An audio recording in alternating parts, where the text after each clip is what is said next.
Ladies and gentlemen, I want to welcome you to an all-new edition of Boxing 411.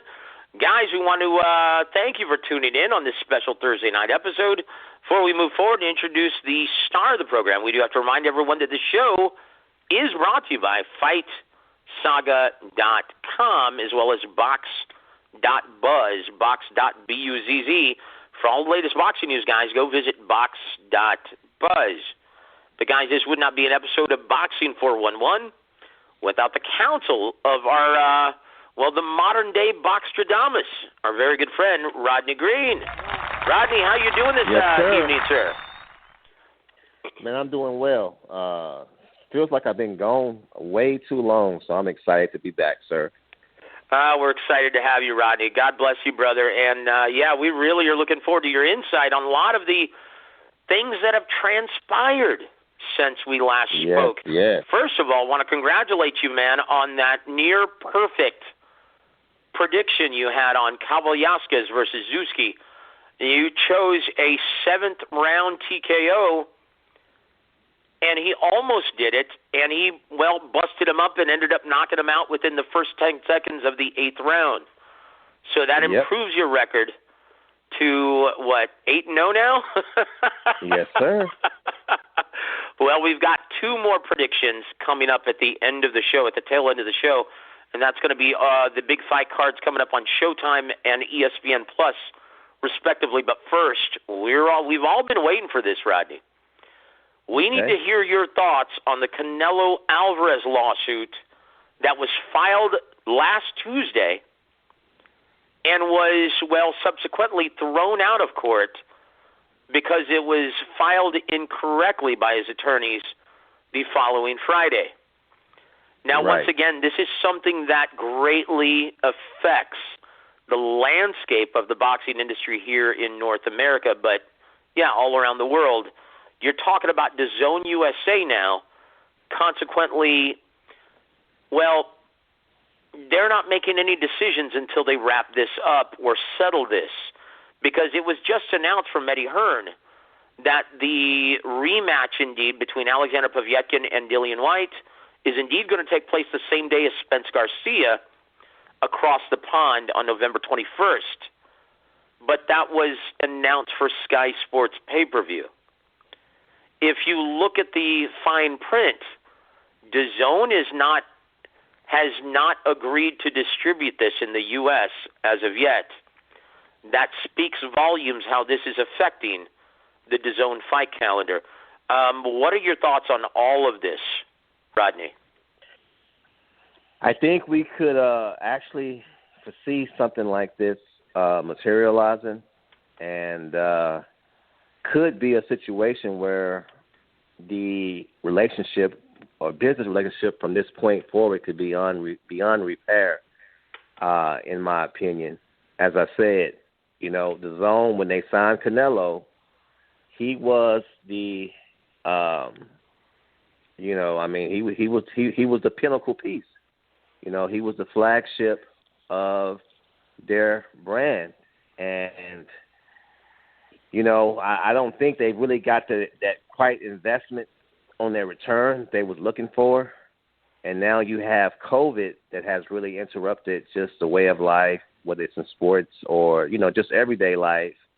And Eddie Hearn's a smart man, and he didn't foresee they could continue at this rate with Canelo as far as paying him without having him fight a significant, opponent or opponent to their liking, someone that on their roster underneath their banner.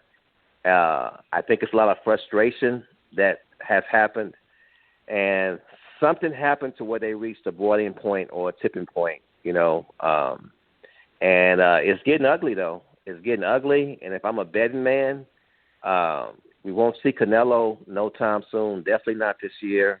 And I think once it's all settled and the dust, and the smoke clears, it may be a situation where it may be beyond repair as far as them going forward and continuing their relationship. So I don't know, man. I mean, this is not good for boxing. It's really not. And like you said, it's going to have several ramifications. And if they're choosing not to have any dates in the state, and how they're going to distribute their pay-per-view, I mean, that says a lot right there, Joseph. It speaks volumes, and it's significant problems that's behind the scenes going on. As I said, I think one of the things the DAZN, now I've been having the DAZN faithfully for ever since it became, available, but I think they should have had another like linear platform as well to go along with the DAZN. So as I said, the financial ramifications are huge on both sides, and it's just going to be very interesting to see how this all plays out. But mark my word, I think the relationship between the DAZN, Canelo, Golden Boy, it may be, beyond repair at this point, and that's my take on it, sir.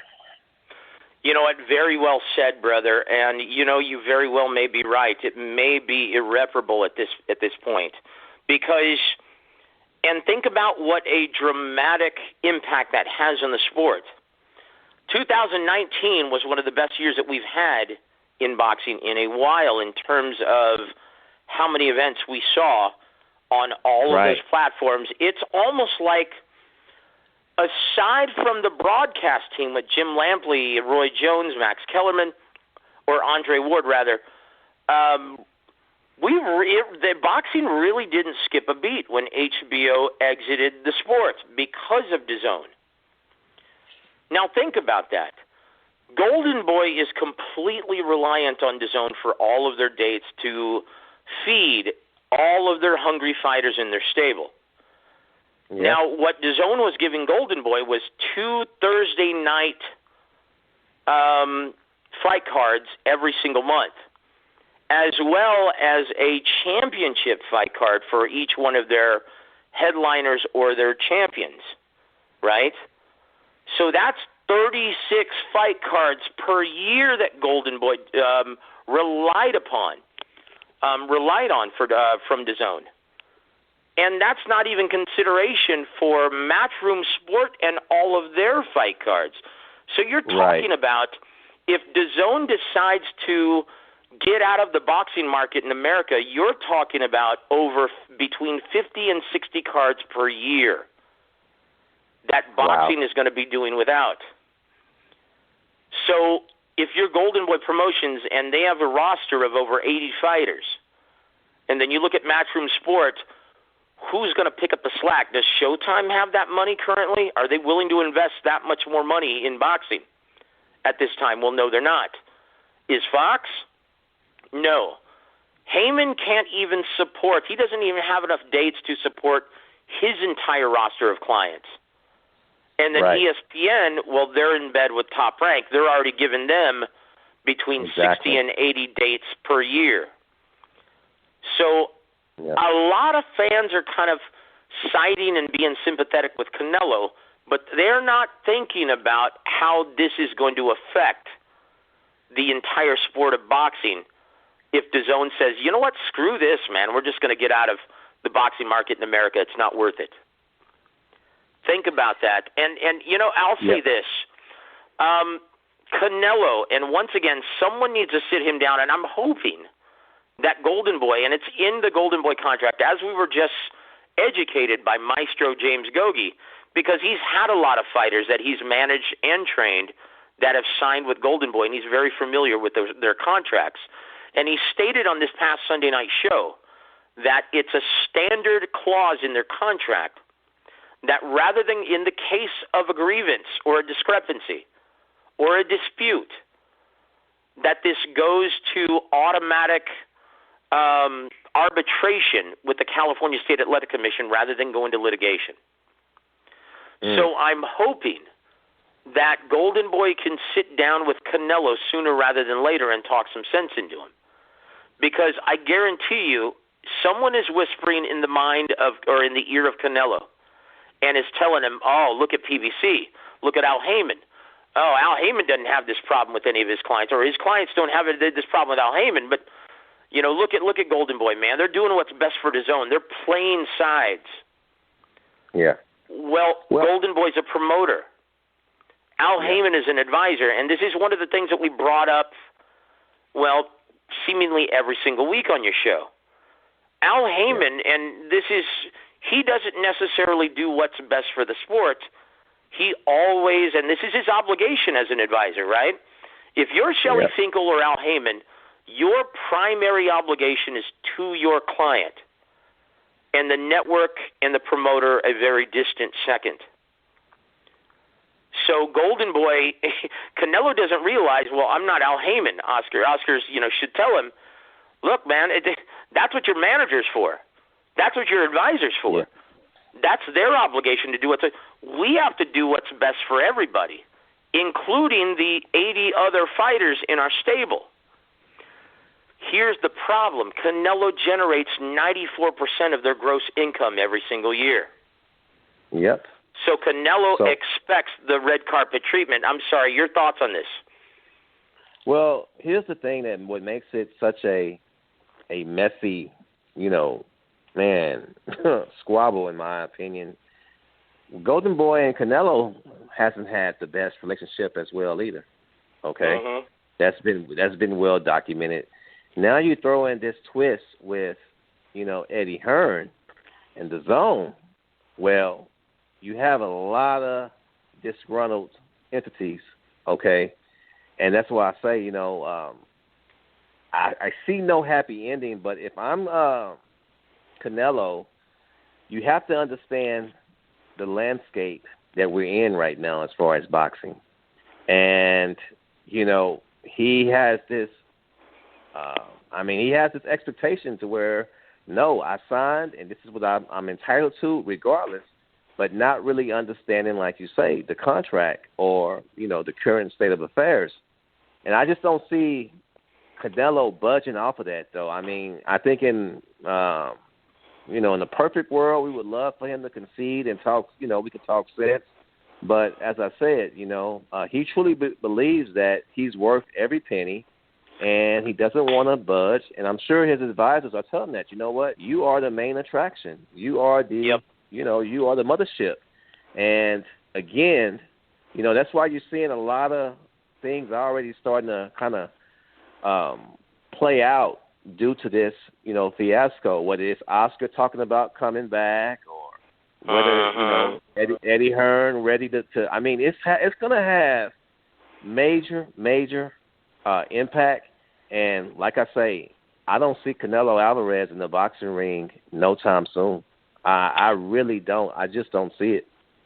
Yeah, look at how long Mikey Garcia was on ice because of his contract dispute with Top Rank. And once again, if you listen to Bob Arum, this says it all, right? He's been doing this for 4 decades. He's been the premier boxing promoter, aside from Don King, in the world for the past 4 decades, staging fights for Muhammad Ali, right? And what does Bob Arum say? What was he saying when he was in a dispute with HBO before they folded? Well, you know what? Top Rank is going to do what's best for Top Rank. And that says it all. So someone needs to sit down with Canelo and explain to him, while Golden Boy Promotions' primary obligation is to its fighters, it's in the organization's best interest to try and appease their benefactor, which is DAZN and the respective financial investment. Because the sport, as well as Golden Boy Promotion, depends on those TV dates to nurture their entire stable of prospects and contenders. And once again, you're talking about dates which not only include Canelo, but Ryan Garcia, Virgil Ortiz, Jojo Diaz, Jorge Linares, Ray Vargas, Jaime Munguia. Man. It's imperative that Golden Boy maintain a healthy relationship with both Canelo and DAZN. It's paramount.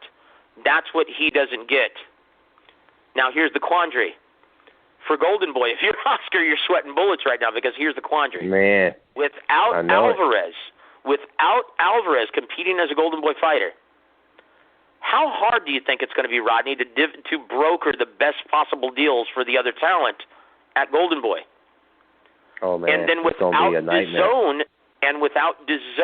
and their 36 dates per year, it's virtually impossible to nurture that talent. That's the quandary. Absolutely. So if you had to make a prognostication, okay, one, do you think DAZN USA is going to leave the American boxing market in 2020 and 2021? I can definitely foresee a hiatus in them, taking a step back from the U.S. landscape. Again, they can bring their young talent such as Devin Haney, maybe Demetrius Andrade, and maybe have them fight over there. I can see them kind of shuffling their cards. And then you still have the heavyweight. They still have, oh, my God, it must have been a long day. What's the heavyweight? Anthony Joshua. They still have him in their stable where he can fight, across the pond. Okay, so, now once again, and this speaks volumes, Rodney, think about this. They're talking about finalizing a deal between Anthony Joshua and Kubrat Pulev for Sky Sports pay-per-view. There is no mention of DAZN. There you go.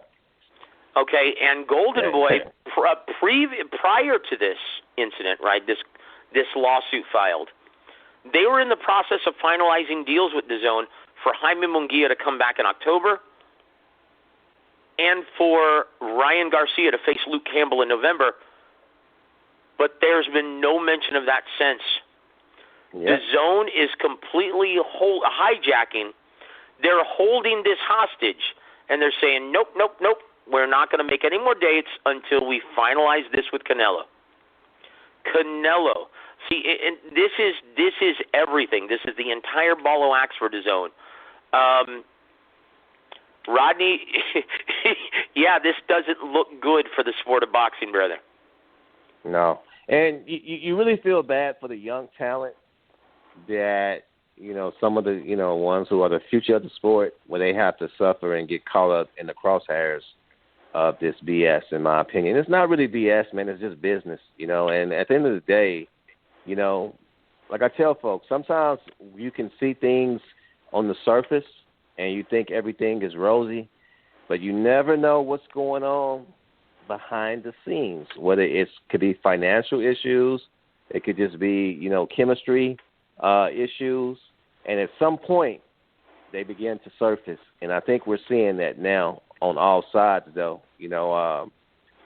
and I don't know, man. I just hate to see the young fighters have to suffer. I would hate to see American fans that suffer because, I paid for DAZN faithfully, and, I supported it. I liked it.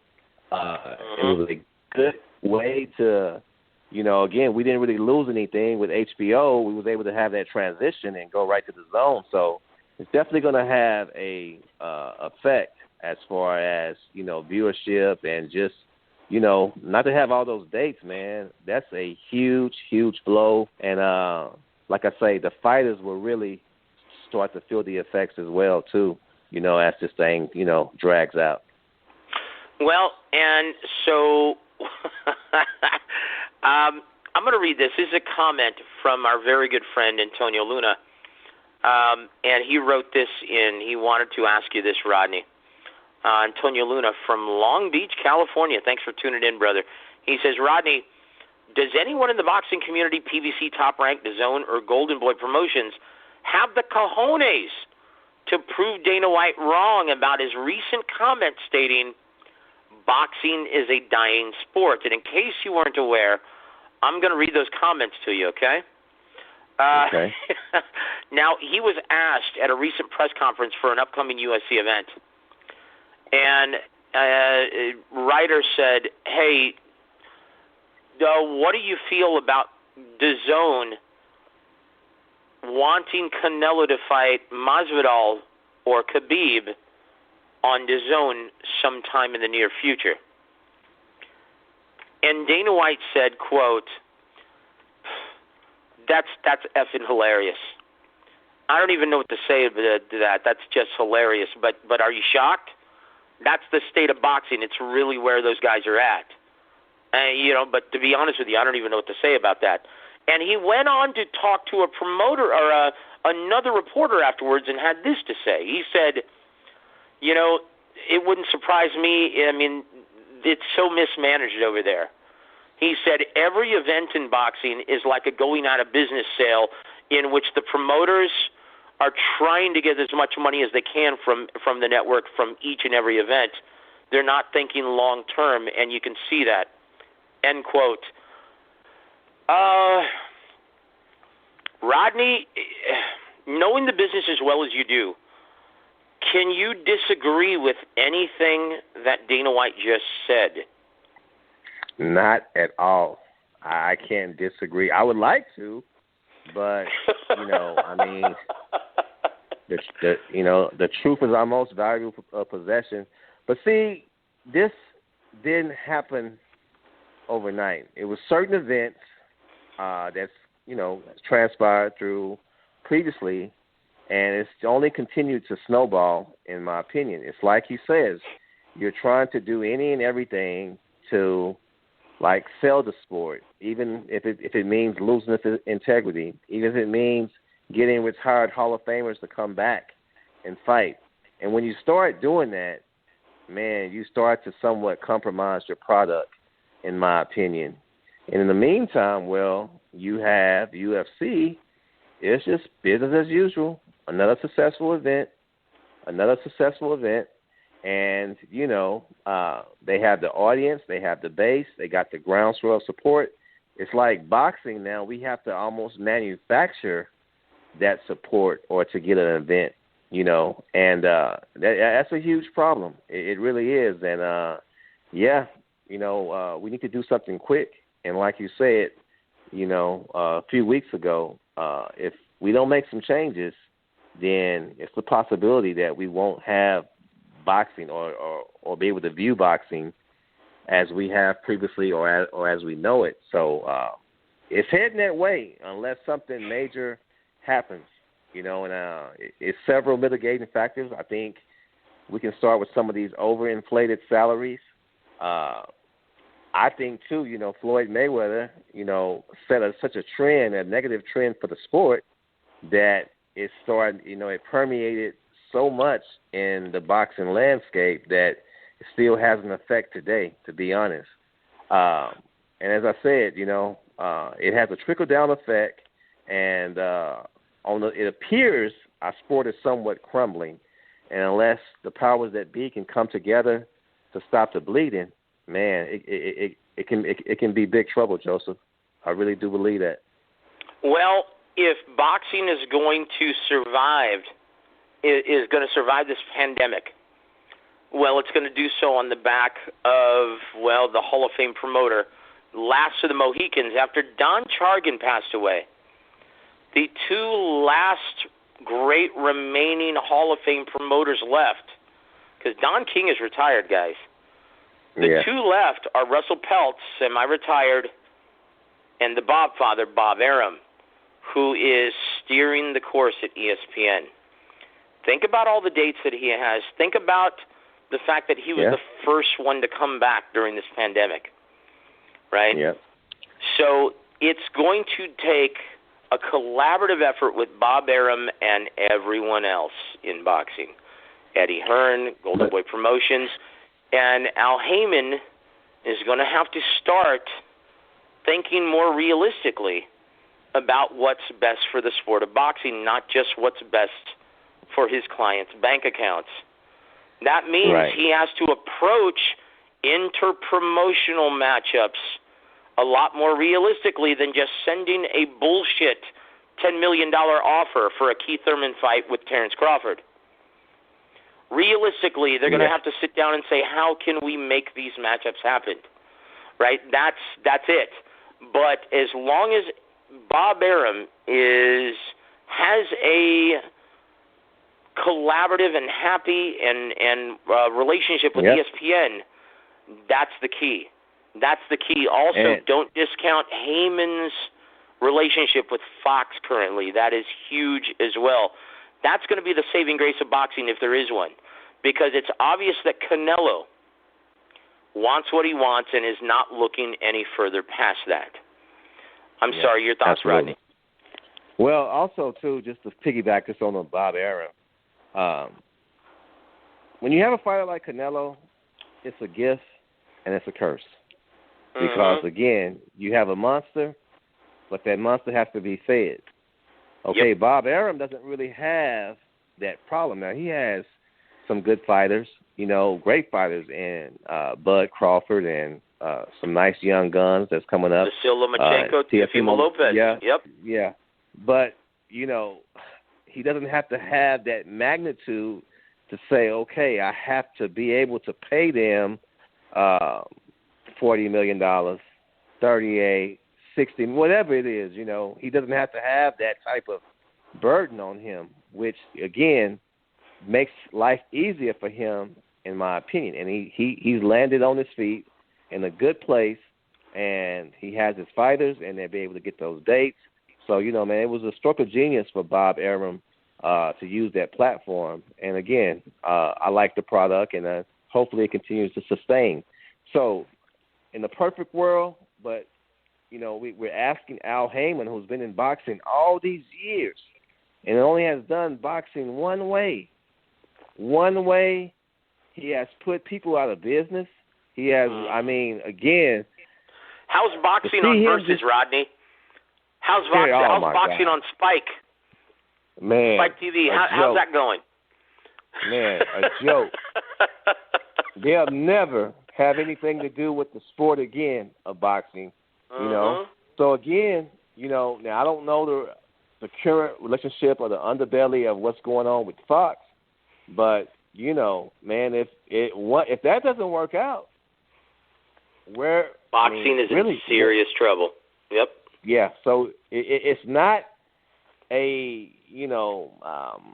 unconceivable that, we really could be on life support. So, as I said, man, again, it's so many mitigating factors that we can look to. But at the end of the day, we are where we are now. UFC has kind of leapfrogged us as the main attraction as far as combat sports. We have to be honest right now. We really do. And we're going to have to stop the bleeding, though, Joseph. Somehow, some way, the powers that be, they're going to have to come together. And, man, this Canelo – okay, so what's the biggest fight? We have Joshua and the big events on the fight calendar, and obviously the first pay-per-view coming at us is next weekend, and that's the Charlo Twin Bill, but that's a die-hard pay-per-view. No mainstream and casual audiences are going to participate in purchasing this event. Right. So the first genuine mainstream and casual participated event is going to be Lomachenko versus, and that's not a pay-per-view, so this is a great thing, Lomachenko versus Lopez on October 17th. But the first pay-per-view is going to be the following weekend, and that's Gervonta Davis versus Leo Santa Cruz. And that's going to be on Showtime pay-per-view as well. Yeah. But I'm looking to see more so the next one is going to be Spence versus Garcia, and that's going to be on November 21st, right? But, yeah, if you look at the Titans, the big names that carry the sport and get the interest and garner the interest of the mainstream and casual fans, then you have to look forward to December 19th at the new Raiders Allegiant Stadium in Las Vegas, Deontay Wilder versus Tyson Fury 3. There you go. Okay. So, yeah. Okay. Yep. That's so. So yeah, I chuckle, but yeah, so once again, guys, we have to support our beloved boxing. Buy these events, because if you don't, well, the networks are going to eventually say, well, yeah, it's not profitable for me. I'd rather invest my money in college football, NFL, NBA, NCAA basketball, all of the other events that are mainstream and that are guaranteed winners, right? That's the bottom line. It's all, like, no one is in business to lose money. Not at all. And I'm sorry, but these promoters have to do a much better job of giving a product and putting forth a product that's going to be a guaranteed winner for these networks. So Yeah, that's that. And we're already 30 minutes in, and we're just on our first topic, Rodney. How do you like that? Jeez. Okay. Yeah. But with that said, okay, I'm just going to bring this up. I don't want to spend a whole lot of time on this, but I need to get your thoughts on this. Floyd Mayweather Jr. versus Logan Paul. Once again, like you just said, this is a clear indication that this is not serious boxing. This is not a serious matchup. This is a money grab. And it almost justifies or supports everything that Dana White just said.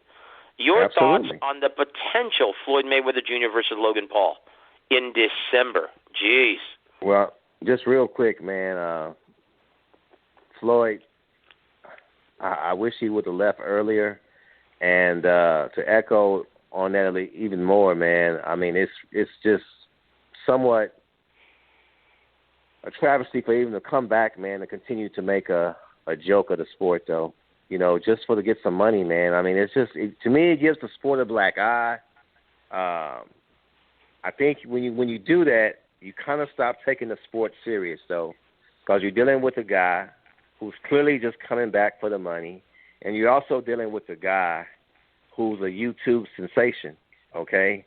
Those are some of the things that, you know, I think that's what's wrong with boxing right now. Instead of just the best fighting the best, we're getting gimmicks, and this, you know, reeks that loud and clear that this is a gimmick right here.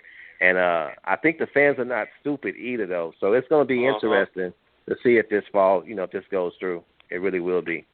You know, what I'm interested in seeing is if there's any sanctioning organization or state athletic commission that actually sanctions this bout. Now, you're talking about a guy who's arguably the greatest of all time, the best defensive fighter, definitely, in my lifetime, a guy who's 50-0, fighting a guy who's 0-1. Man, exactly. He's going to get hurt. Come on, man. If there's dude, Conor McGregor was bad enough, but at least he's a real fighter. Yeah. To actually entertain the idea of sanctioning this bout is asinine. It's ludicrous. And, you know, I wish this would just all go away. This is just terrible. Like, I would much rather see Floyd Mayweather compete in WWE, to be honest with you. Like, I'd rather see him in the Big Show again. Like I'd much that to me is much more appropriate. Like, look at Tyson Fury, what he's doing. He's not engaging in any of this. He's going to WWE and he's competing over there, right? That's fine. Absolutely. You know, Floyd Mayweather did that, and that served him well and further enhanced his mainstream attraction. Look what it did for Tyson Fury in the build-up to Deontay Wilder, this second fight with Deontay Wilder. It made him a bigger star. I have no problem in fighters doing something like that, but this is an insult to boxing, and that's pretty much where we're going to leave it. But let's move on, brother. The next item up for bid on the Price is Right, Rodney. Tyson Fury versus Deontay Wilder is tentatively scheduled for December 19th at the new Allegiant Stadium in Las Vegas, Nevada. One, does Deontay Wilder have a chance in this fight? Two, will this serve as Deontay Wilder's last professional contest? Your thoughts on this, my friend? You know, I'm going to answer that first part. I don't think he has a chance to beat Tyson Fury. I'm going to be honest. From what I saw the last fight, and at this stage of Deontay's career, hasn't really made significant strides in some of the fundamentals of the sport.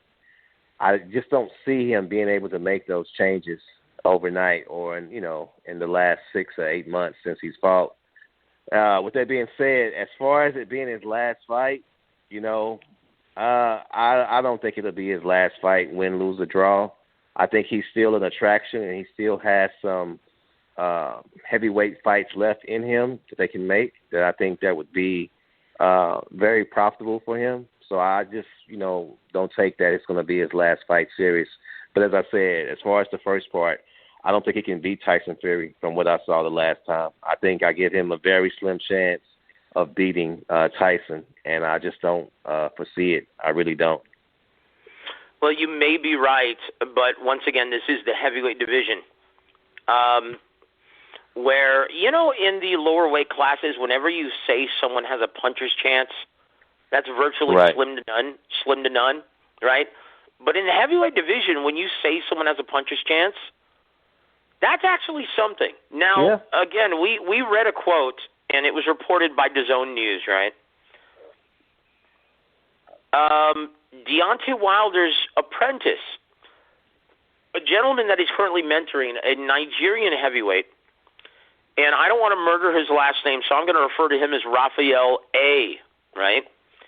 He recently stated he believes that his mentor, Deontay Wilder, is in, quote, amazing physical shape as he prepares for his December rematch with Tyson Fury. Now I'm going to read you his quotes, right? This is what the young 29-year-old Nigerian had to say. He said, Deontay Wilder will beat Fury if he sticks to the game plan from his coaching staff, and I know he has all the physical tools. Right now, he's in amazing physical shape, that I can tell you for sure. You will see a completely different Deontay Wilder, mentally and physically in the ring, when that bell rings again for a third fight. That I can tell you, end quote. Well, first of all, let's address this. He's currently in Miami preparing for this third fight, right? In my opinion, and he's currently hired as part of the team, he's hired a strength and conditioning coach this time, which tells you that conditioning was an issue in the last fight. So why, Rodney? So why is he training at sea level if conditioning was an issue?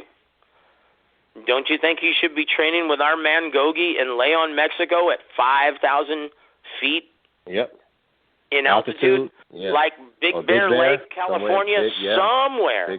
Why are you training at sea level in Miami, brother, if conditioning was an issue?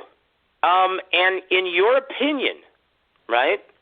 Okay, that's the first thing, and we'll go over the game plan. Because once again, Raphael, he says if he sticks to the game plan from his coaching staff, well, I'm going to go over what I think that is, right? But in your opinion, is hiring a conditioning coach going to help him in this? Do you think he maybe needs greater sparring? Or do you think he needs to be jumping on boxes and throwing medicine balls with a conditioning coach? Your thoughts on that? I mean, at the end of the day, anytime you go to South Beach and train, look what happened to Anthony Joshua when he trained in South Beach. Remember what happened to Anthony Joshua? Oh, jeez. Remind everybody what happened. He got KTFO'd by Andy Ruiz Jr. Exactly. So, I mean, again, you go to South Beach for vacation, man. You don't go to South Beach to work. I mean, so let's put that out there right there. I would like to see him be somewhere isolated, and like you say, in Big Bear or somewhere like you say where Gogi trains in the mountains, no distractions. Hey man, Emmanuel Stewart used to take his best fighters to the Poconos in Pennsylvania. Yeah, do something like that and really, really show that you're serious and you're really dedicating yourself. No distractions, and just put the work in. But as I said, Deontay Wilder, he is a heavyweight. We can't take his power away from him at all. But as I said, man, he's going to have to be so much of a better version of what I last saw. And I just don't, again, you're right, man. We always have a puncher's chance.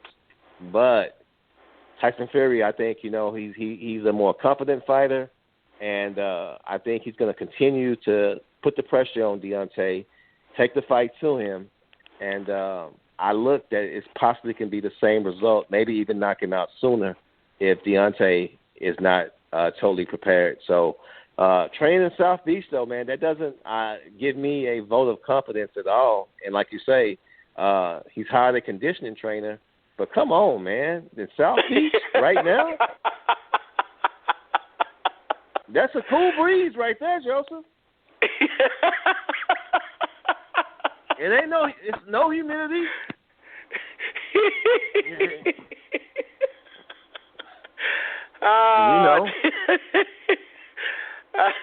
Yeah, man. Honestly, I'm a little surprised, and so we'll see what happens. But I'm going to talk about this, and once again, we want to thank our brother Big Luke from New York for tuning in, and he stated this right now while you were voicing your valued opinion, Rodney. He said, "Skill is the dominant issue, not conditioning."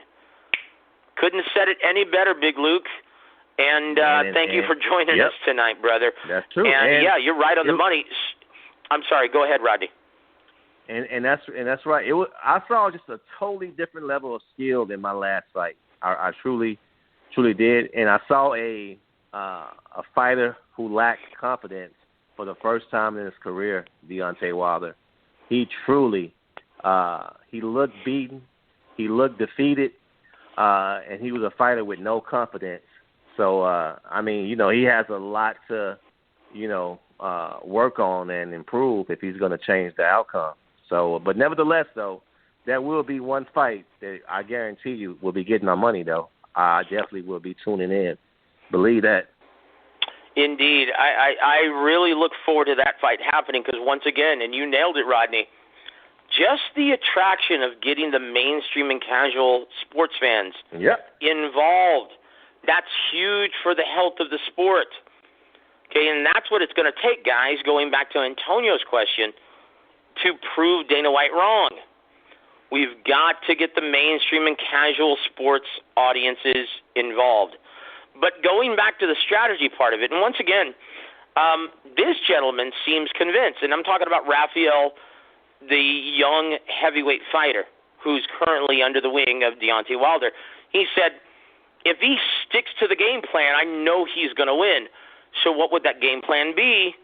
Well, one, I guarantee you that they're going to be working on, strength and conditioning. One thing that really threw off Deontay Wilder was Tyson Fury's big body leaning all over him on the inside.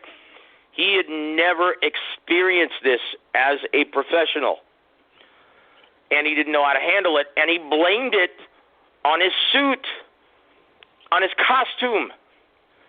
And once again, Lennox Lewis and Emmanuel Stewart always profess that. Hey, you know what? When you're on the inside, you lean on that guy. You take his legs away from him. And then you put him out after about 6 or 7 rounds of this. Okay, so that's one of the reasons why they hired a strength and conditioning coach. But once again, you should be training at high altitude, right? Miami Beach. Cheating out, dude. But as far as strategy goes, and you may not believe this, Rodney, but this fight becomes immediately more competitive if he does just 2 things, brother. One, he's got to win the jab contest. You cannot sit and wait on a guy like Tyson Fury. He is going to freeze you because of all of the disjunct upper body movement and his brilliant sporadic jab. He will flick out the jab, not even trying to hit you with it, but just to keep your eyes on it, to keep you occupied, and to freeze you. You have no idea the way he moves. If you're going to wait on Tyson Fury, you have no idea whether or not he's going to flick it out at you, touch you with it, or punch through the target in a sticking jab. And that sets up his entire arsenal of shots, right? So Deontay Wilder cannot wait on Tyson Fury in this fight. He has to get off first. He has to win the jab contest. He has to throw and land more jabs to the body, chest, and head. And most important, right? He's got to be the aggressor in this fight. He's got to push Tyson Fury back. He has to be the predator once again in this ring. If he sits and waits on Tyson Fury, he's going to be picked apart, and you're going to see the same outcome as the second fight. But I guarantee you this. If he tries to win the jab contest, if he gets off first and tries to take the lead and become the predator again, it becomes instantly a more competitive fight. I'm not saying he wins, but it instantly becomes much more competitive, and that's the fight plan. I guarantee you that's what Mark Breland is writing up in the War Room. He's saying, you know what? We're much better, man, fighting on our front foot than we are on our back. We've got to press him. We've got to win the jab contest, either by using lateral movement or just throwing and landing more jabs. That's the only way we're going to be competitive in this fight, and he's right. So there it is. We'll see if it works out for Deontay, though. But I tell you what, I'm just looking forward to a majestic event, once again, by ESPN and Fox, Top Rank, and PBC. Now, very quickly, man, we're running out of time here, Rodney, but very quickly, the Hall of Fame prospects and the ballots were just released to most boxing writers for 2021 ballot. The big names are candidates for 2021 for the International Boxing Hall of Fame in Canastota. Up for candidacy are Floyd Mayweather Jr., Miguel Cotto, Andre Ward, and Vladimir Klitschko. All of them are first ballot Hall of Famers. But if you had to guess, obviously the one who had the biggest impact on the sport overall is Money Mayweather. That's without a doubt. But if you had to pinpoint someone who had the next biggest impact on the sport, who would it be? Miguel Cotto, Andre Ward, or Vladimir Klitschko? I would say, Vladimir or Miguel. I would say Miguel Cotto and Vladimir, definitely very close to, not too far from as far as impact as much as Miguel Cotto. I think Miguel Cotto, man, he carried that Puerto Rican lineage for quite a while, as far as keeping the tradition alive as far as Puerto Rico. And for the most part, he was never really in a dull fight, had a great career. He finally somewhat got out of the shadow of Trinidad, which wasn't easy to do. But he created a nice niche and legacy for himself and myself, and I think he did his Puerto Rican brethren proud, which, they have a very strong boxing tradition, and he only enhanced that, in my opinion. But definitely, though, man, Vladimir, though, he had an impact on the sport as well, though, because, he suffered some in his first fights where he had some knockouts. But once he got with the great Emmanuel Stewart, things kind of start, going upward, and he had a Hall of Fame career he's going to be a first ballot Hall of Famer, though. But, all great inductees, that will be, they deserve their place. But, you can't minimize what Floyd did. But, yeah, I would definitely put Miguel Cotto next, in my opinion.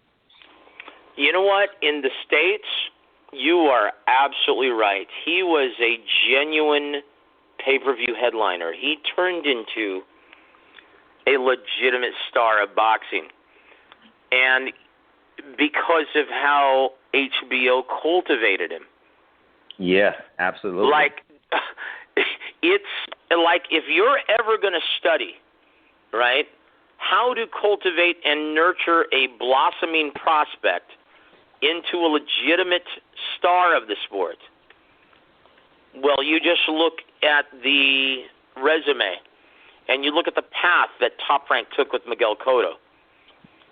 And they didn't just stick him in soft. I mean, they brought him up gradually to where, they said, okay, well, we're fine. We're not only building his attraction, but we're also testing his mettle. They stuck this guy in tough. Yep. I mean, I don't know if you remember, Rodney, but he had so many really tough fights, like back to back to back to back. I mean, when you look at him facing, like, this is going back to 2004 when he's still a blossoming prospect, right? And he just won, like, the WBO title in 2004. Then you've got him against hard-punching Randall Bailey, former champion DeMarcus Corley, former Olympian Muhammad Abdullayev, undefeated hard-punching badass Ricardo Torres, Paulie Malignaggi, Carlos Quintana, Zab Judah, Shane Mosley, Antonio Margarita. I mean, by that time, he was battle-tested, and they knew that they had a legitimate star on their hands.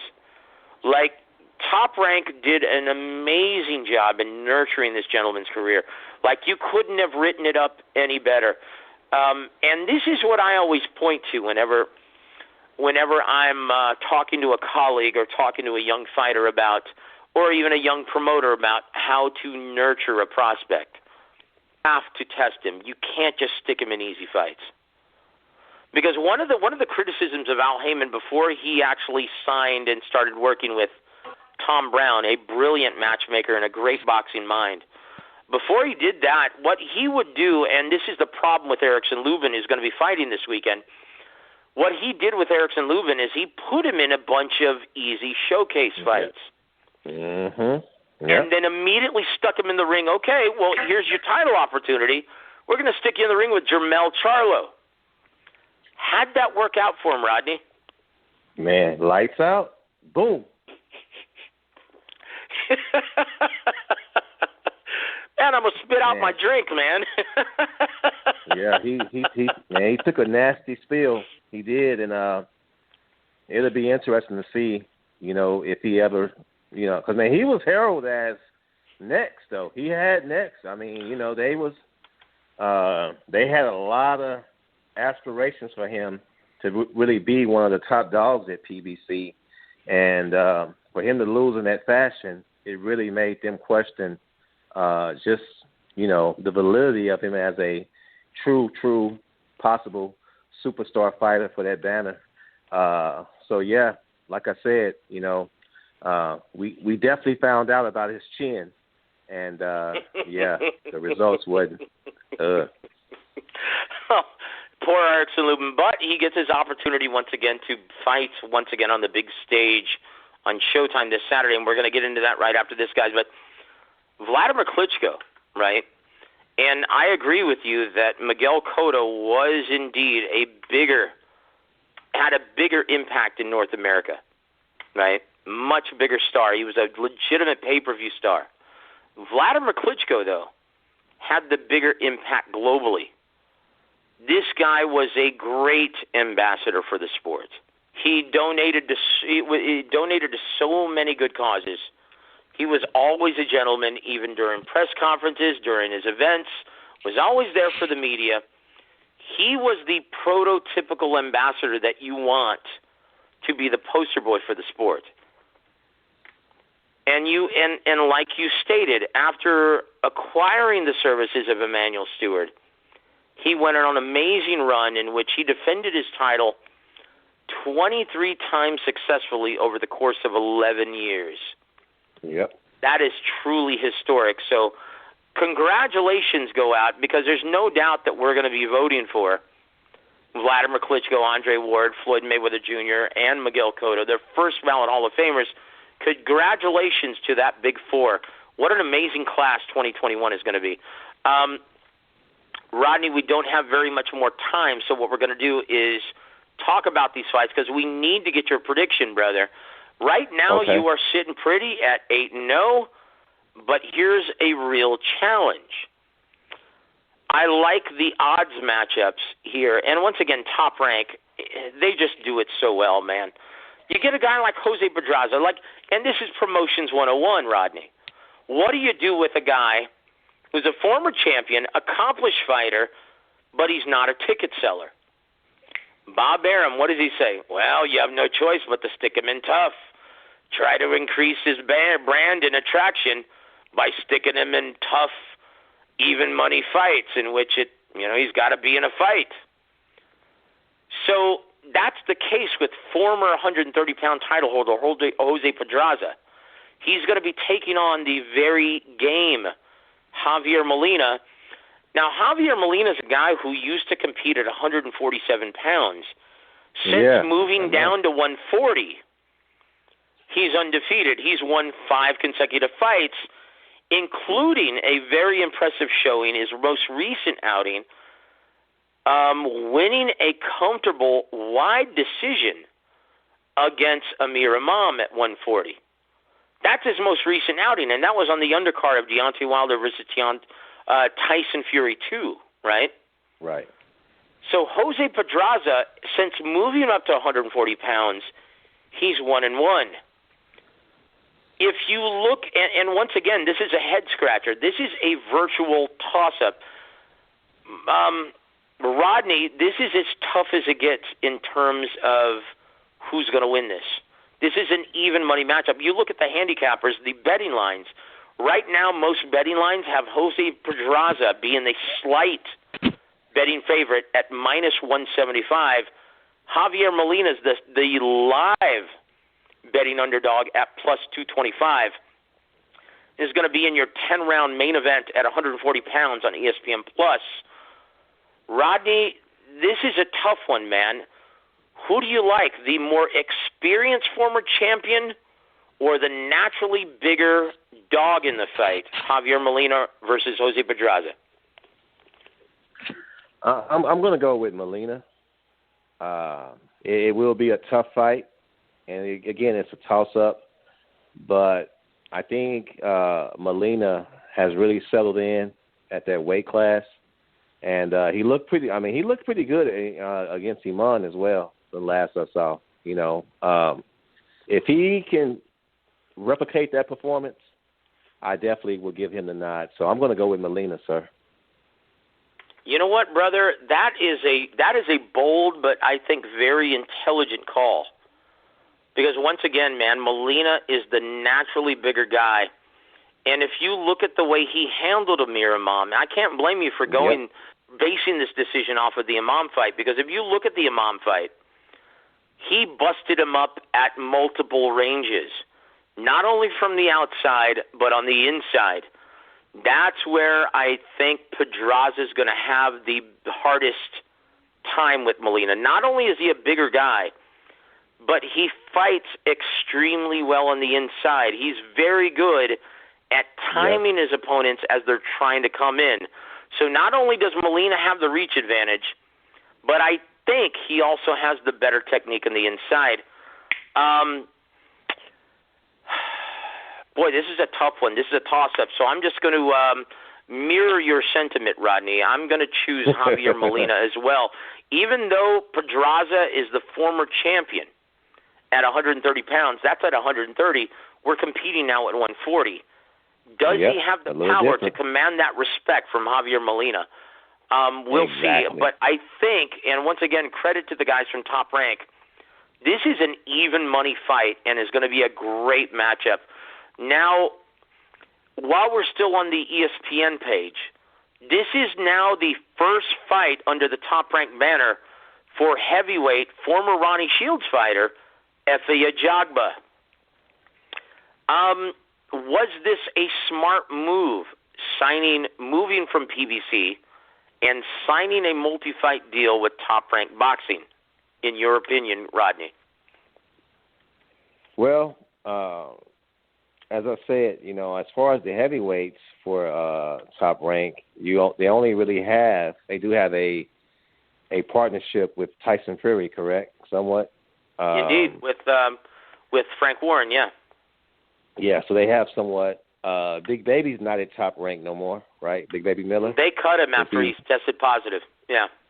Okay, so he's gone. So yeah, I mean, I again, if they can provide the right structure, the right sparring, and develop him, I don't think it's a bad move at all.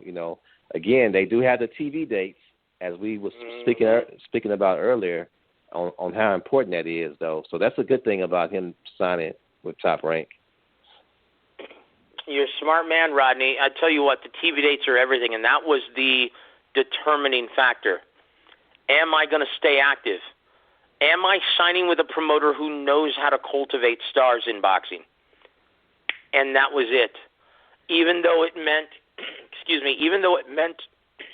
leaving head trainer Ronnie Shields and advisor Shelley Finkel, he was willing to take that chance. And we'll see if it works out for him.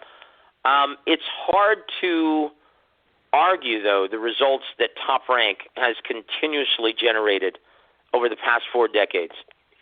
So it should be an interesting night of boxing, though, on ESPN+.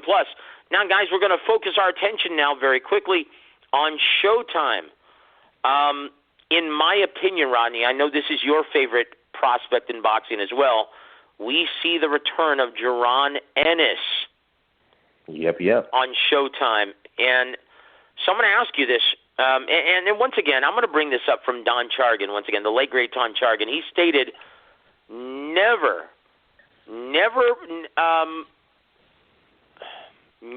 get too high on a prospect until you find out how he takes a punch. Obviously, we've never had to see that with Jaron Ennis up to this point because his technique and his skills are amazing. We have no idea whether or not he has the mental and physical durability to deal with the elite, but for good reason. This guy, maybe I'm out of line by saying this, Rodney, but to me, man, he looks like a young Sugar Ray Robinson. Your thoughts on the amazing talent that is Jaron Ennis? Yeah, man, when you watching this kid, you see things that, man, like once-in-a-lifetime talent. As I said, the key is, is his promotional banner willing to get him in with the, right opponents to, again, develop him, craft his career, and showcase him to where he's not just, a great prospect, but can really be a household name. And he has the talent. But as I said, it's still young, and we'll see if, PBC can, like I say, possibly match him cross-promotional with entities where he can fight some of the other 147-pounders. But, yeah, he's the truth, though. He's definitely the truth, and he's going to be a tough out for anybody. He looks damn near perfect up to this point, Rodney. I mean, you're talking about a guy who has the same skill set from mid to long range like Terrence Crawford. He's a switch hitter. He can fight proficiently in the left from a southpaw position. He fights proficiently from an orthodox position. And where he's seemingly more proficient than Terrence Crawford is on the inside, his defense on the inside. His offense, his combination punching from the left and the right side underneath is impeccable. This guy is the total package. If you ask me to point out a weakness in Jaron Ennis, I couldn't. He's seemingly the most perfect prospect we've seen in boxing since Floyd Mayweather Jr., in my opinion. So we'll see how he materializes. We look forward to seeing him. But before we let everyone go, here's your final prediction. Erickson Lubin is going to be taking on Terrell Gausha in the main event on Showtime for the vacant WBC Silver 154-pound title. This is a tough fight where both gentlemen only have one loss. And you look at Terrell Gausha against another southpaw in his most previous outing, he looked very good in spots against Austin Trout, in which he scored a controversial split draw. In my opinion, as much as I love Austin, and he's a very dear friend of ours, I had Gausha actually winning that fight. Lubin, though, boy, he's looked great. And I think Tom Brown of PBC has done an amazing job getting his confidence back over the last 4 fights. He's keeping him active. He fought 3 times last year. And to me, Erickson Lubin looks right now as sharp as he did before his knockout loss to Jermell Charlo. So here are the odds, Rodney. Erickson Lubin is a 5-1 betting favorite. Terrell Gausha is a 3-1 betting underdog. Who do you like in this? Now, I hate to say crossroads fight because they're still very young. Erickson Lubin is only 24 years of age. But this is a pivotal bout in their career. Who do you like in this pivotal main event on Showtime Sports this weekend? Erickson Lubin. I think he doesn't really have to worry about, Gausha is not really known for his punching power. And I just think that Lubin will be able to apply the right amount of pressure. And I don't think it's going to even really be that close of a fight, to be honest, though. I have Lubin, and I think Lubin hits him early and hits him often, in my opinion. And I'm going to take Lubin for the win. Wow, yeah. So look for the straight left hand to be landing early and often, and don't forget the right hook. That's always effective against orthodox fighters from southpaws. I think you're right on the money in both predictions, Rodney. Very, very good. We're over time, guys. We want to thank you for sticking with us. Do you have any parting shots for our listening audience? Remember, support the sport. We need it.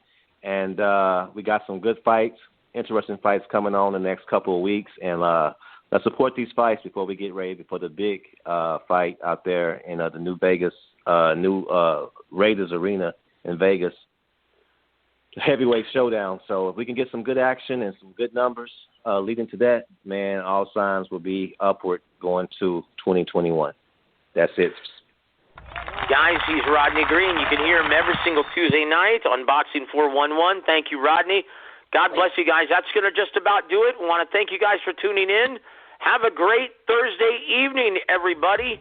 God bless everyone, and don't forget to visit FightSaga.com for all of your latest boxing news. We'll see you back on Saturday with our show with Lee Cleveland, editor of Fight Saga. Have a great evening, everybody.